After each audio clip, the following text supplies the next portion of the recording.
ಅಲ್ಲ ಹೌದು, ಕುಣಿತಾ ಇರೋದು ಯಾತಕ್ಕೋಸ್ಕರ? ಭಗವಂತನಿಗೋಸ್ಕರ ಹುಚ್ಚೆದ್ದು ಕುಣಿತಾ ಇರೋದು. ಅಂದ್ರೆ ಆ ಭಕ್ತಿ ಆ ರೀತಿ ಮಾಡ್ತದಂದ್ರೆ ಕೃಷ್ಣ ಇದನ್ನು ಹೇಳ್ತಾನೆ ಮುಂದೆ ಈ ಭಾಗವತದಲ್ಲಿ 11ನೇ ಸ್ಕಂದದಲ್ಲಿ, ನನ್ನ ಭಕ್ತರು ನನ್ನ ಮಹಿಮೆಯನ್ನ ಕೇಳ್ತಾ ತಾವು ಕುಣಿತಾರೆ ಅಂದ್ರೆ ಆನಂದದಿಂದ.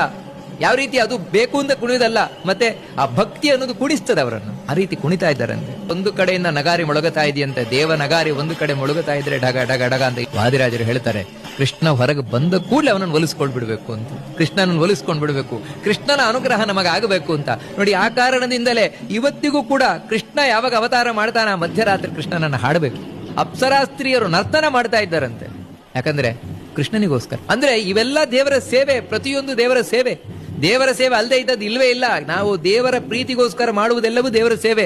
ಆ ರೀತಿ ಅವರು ನರ್ತನವನ್ನ ಮಾಡ್ತಾರಂತೆ. ಅಷ್ಟು ಮಾತ್ರ ಅಲ್ಲ, ವಿದ್ಯಾಧರರು ತಾವು ಅಪ್ಸರಾಸ್ತ್ರೀಯರೊಟ್ಟಿಗೆ ನರ್ತನವನ್ನ ಮಾಡ್ತಾ ಇದ್ದಾರಂತೆ. ಸಿದ್ಧರು, ಚಾರಣರು ಇವರೆಲ್ಲರೂ ನರ್ತನ ಮಾಡ್ತಾ ಇದ್ದಾರಂತೆ. ಖುಷಿ